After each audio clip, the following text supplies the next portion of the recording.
Shalom Bapak Ibu yang dikasihi Tuhan. Mari hari ini kita datang kepadanya untuk tinggikan Dia, untuk sembah Dia. Untuk itu mari siapkan hati kita bersama-sama. Mengiringmu seumur hidupku, masuk dalam rencanamu Bapa. Pikiranku, kehendakku, ku serahkan padamu. Harapanku hanya di dalam-Mu. Ku kan teguh bersama-Mu Tuhan. Jadikanku bejana-Mu untuk memuliakan-Mu.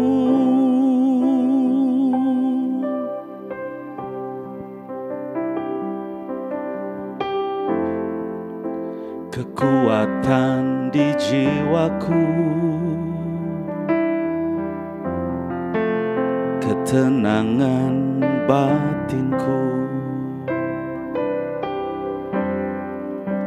ada dalam hadirat-Mu, ku menyembah-Mu.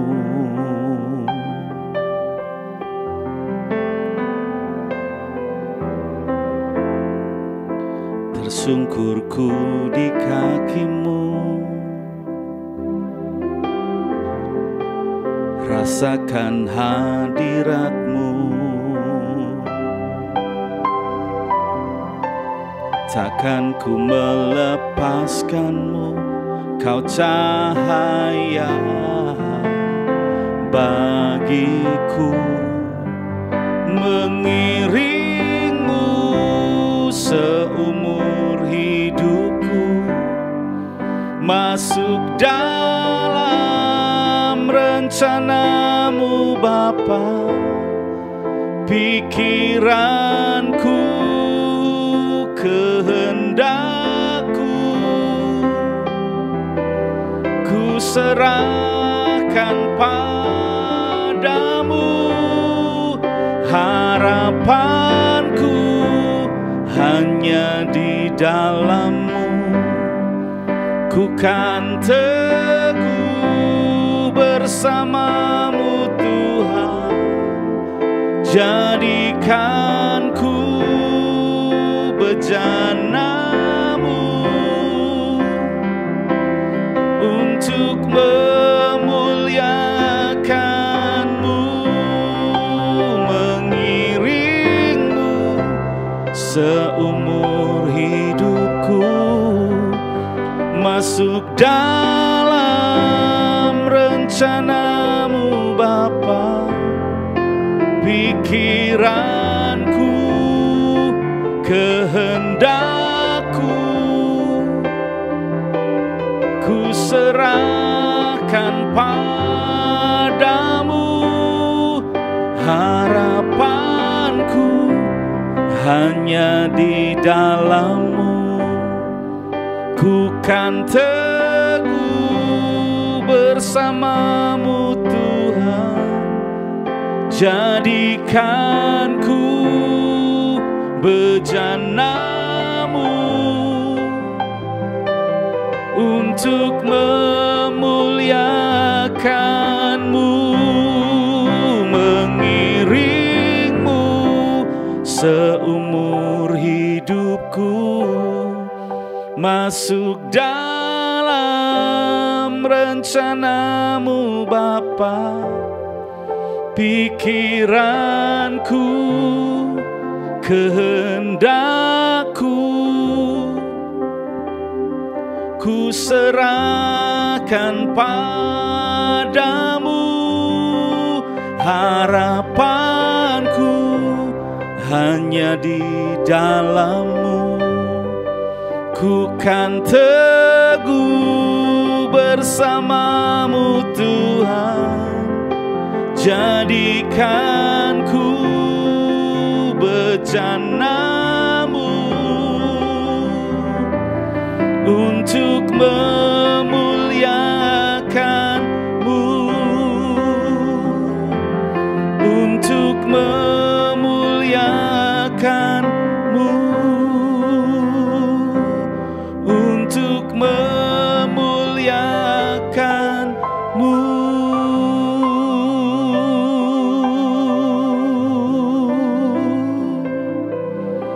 Kau yang layak ditinggikan,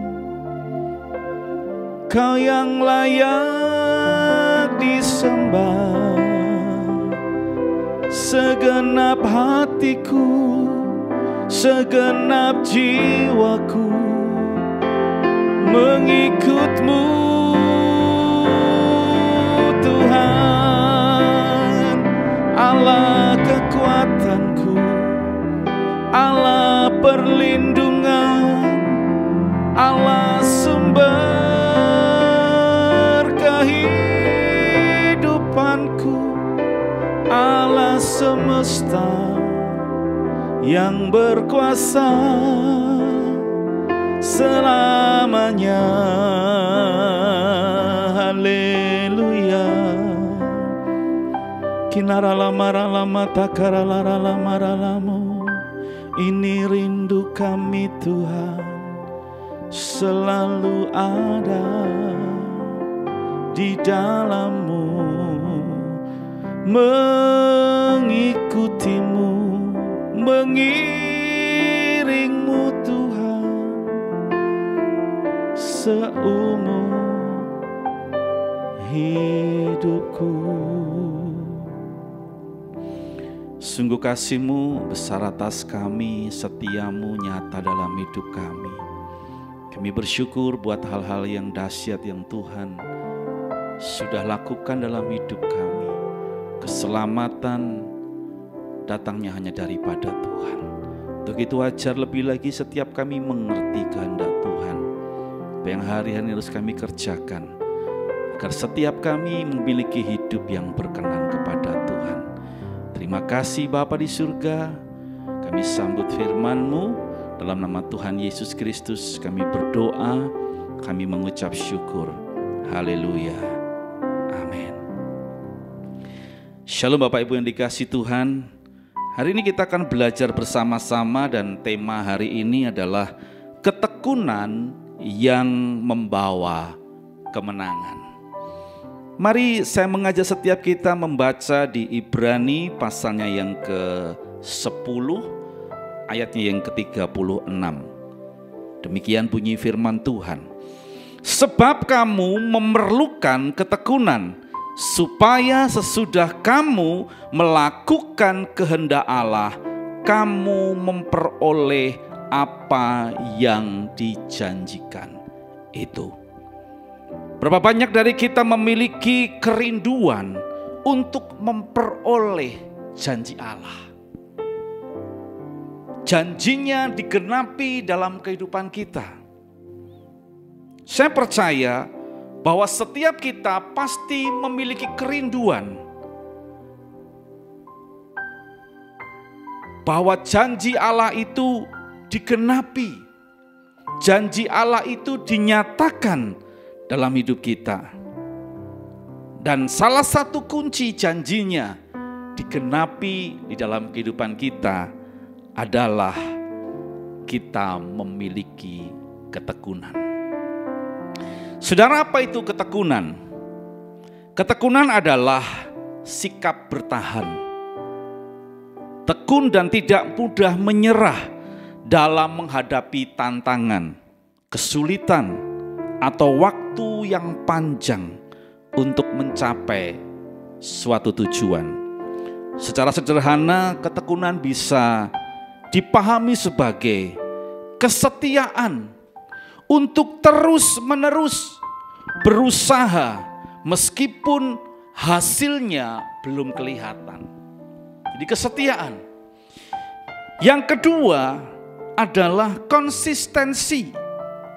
Melakukan segala sesuatunya dengan terus-menerus tanpa banyak perubahan dalam tindakan, ya, tidak hanya semangat di awal, tetapi untuk jangka waktu yang panjang semangat kita tetap sama melakukannya.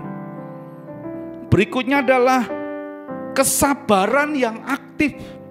Artinya bukan menunggu, bukan menanti, tetapi tetap bekerja, berdoa, berjuang dengan tekun dan pantang menyerah. Itu ketekunan. Lalu mengapa kita perlu memiliki ketekunan dalam kehidupan kita? Yang pertama, saudara, ketekunan itu menghasilkan pertumbuhan karakter hidup kita. Sebelum menginjak lebih lanjut, apa itu karakter, saudara? Karakter adalah kumpulan sifat, tabiat, atau budi pekerti yang melekat dalam diri seseorang dan membedakannya dari orang lain. Dan itu terlihat dari sikap maupun perilaku sehari-hari. Itu karakter. Coba kita lihat bersama-sama di dalam Roma 5 ayat 3 sampai dengan yang kelima.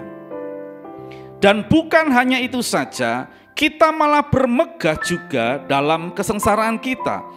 Karena kita tahu bahwa kesengsaraan itu menimbulkan ketekunan. Dan ketekunan menimbulkan tahan uji. Dan tahan uji menimbulkan pengharapan.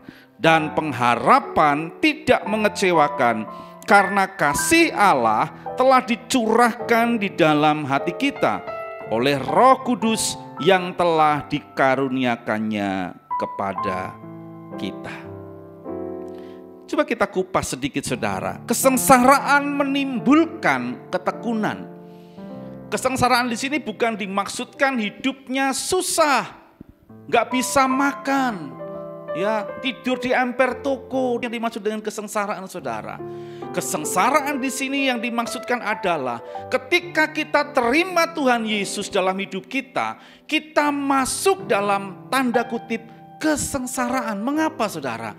Kita harus meninggalkan kehidupan lama kita. Kita harus meninggalkan kehidupan dosa kita. Kita nggak bisa lagi bergaul sembarangan. Kita nggak bisa lagi hidup sembarangan. Kita nggak bisa lagi seenaknya sendiri menjalani kehidupan kita. Itu yang dinamakan dengan kesengsaraan dalam mengiring Tuhan. Dan ketika kita tekun melakukannya, kesengsaraan itu menimbulkan ketekunan. Hal-hal yang dulu kita lakukan dan tidak berkenan kepada Tuhan dan kita tinggalkan. Apa yang enak bagi daging kita tinggalkan. Itu kesengsaraan. Dan itu menimbulkan ketekunan di dalam Tuhan. Saudara yang dikasihi Tuhan, lalu dikatakan ketekunan menimbulkan tahan uji. Jadi ketekunan itu dikatakan yang tadi sesuatu yang bukan pasif, tetapi terus-menerus mengerjakannya sehingga akan menjadikan kita pribadi yang kuat, tidak mudah goyah, diterpa masalah. Di tengah-tengah pengiringan kita akan Tuhan, seringkali ada tantangan, seringkali ada hambatan, seringkali ada masalah.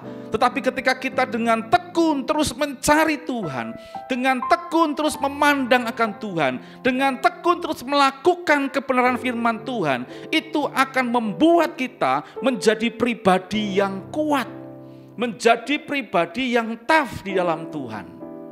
Dan dikatakan ketekunan menimbulkan tahan uji. Lalu tahan uji menghasilkan pengharapan. Bukan pengharapan yang semu, bukan pengharapan yang mengecewakan, tetapi pengharapan yang pasti. Kenapa, saudara? Karena ada janji Tuhan yang Tuhan berikan buat kita. Dan janji Allah itu ya dan amin. Janjinya pasti digenapi dalam kehidupan kita.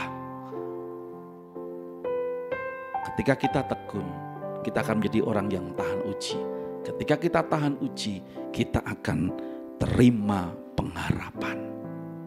Itulah karakter hidup yang Tuhan janjikan buat kita. Sebagai contoh saudara nanti bisa baca di Kejadian 37-41. Itu kisah mengenai Yusuf. Ketika Yusuf mendapatkan mimpi untuk pertama kalinya bahwa dia akan diangkat menjadi orang yang luar biasa, orang yang besar, orang yang berkuasa. Yusuf terima tantangan. Ketika dia tetap memegang janji Allah itu, memegang mimpinya, apa yang dia terima? Dia masuk sumur. Awalnya dia dimusuhi saudara-saudaranya, kemudian masuk sumur karena mau dibunuh.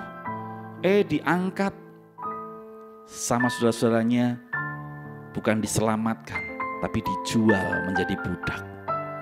Dibeli oleh Potifar, masuk menjadi budak di keluarga Potifar. Yusuf tekun mengerjakan apa yang menjadi bagiannya. Visinya enggak melenceng, hidupnya enggak melenceng. Tapi dia melakukan kebenaran firman Tuhan. Tekun. Meski banyak tantangan. Sampai suatu ketika dia dipercaya oleh Potifar. Lalu difitnah. Akhirnya masuk penjara. Tantangan baru dia terima. Dia enggak bersalah, dia masuk penjara. Karena dia orangnya tekun. Karena dia orangnya tahan uji. Karena dia orangnya terus berpengharapan. Akhirnya dia mendapatkan kepercayaan di tengah-tengah kesulitan di dalam penjara. Suatu ketika ada 2 orang yang masuk penjara. Dan salah satunya akhirnya mati, yang satu dibebaskan karena dia adalah juru minum dan juru roti raja. Dan Yusuf ngomong, kalau nanti kalian ada yang dibebaskan, jangan lupa sama aku. Berikutnya dia dilupakan setelah salah satunya bebas. Dilupakan sekian lama. Masalah lagi dia terima. Sampai suatu ketika Fir'aun bermimpi. Dan akhirnya Yusuf dipanggil ke istana dan bisa mengartikan mimpi. Dan Yusuf akhirnya diangkat menjadi orang yang berkuasa. Kejadian 41-43. Selanjutnya Fir'aun berkata kepada Yusuf, dengan ini aku melantik engkau menjadi kuasa atas seluruh tanah Mesir. Sesudah itu Fir'aun menanggalkan cincin meterainya dari jarinya dan mengenakannya pada jari Yusuf. Dipakaikannya kepada Yusuf pakaian daripada kain halus dan digantungkannya kalung emas pada lehernya. Lalu Fir'aun menyuruh menaikkan Yusuf dalam karetanya yang kedua. Dan berserulah orang di hadapan Yusuf, hormat. Demikianlah Yusuf dilantik oleh Fir'aun menjadi kuasa atas seluruh Mesir. Saudara, orang yang tekun artinya orang yang setia, yang terus melakukan kebenaran dalam hidupnya. Dan terus menaruh pengharapan kepada Tuhan. Akhirnya janji Allah dikenapi dalam kehidupan Yusuf. Hari-hari ini apa yang sedang terjadi dalam hidup saudara? Kalau hari-hari ini kau tetap tekun mencari Tuhan, tekun menanti-nantikan Tuhan, tekun melakukan firman Tuhan, saya percaya janji Allah itu pasti dikenapi dalam hidup kita. Demikian firman hari ini. Biarlah menjadi kekuatan dan rema bagi setiap kita. Tuhan Yesus memberkati.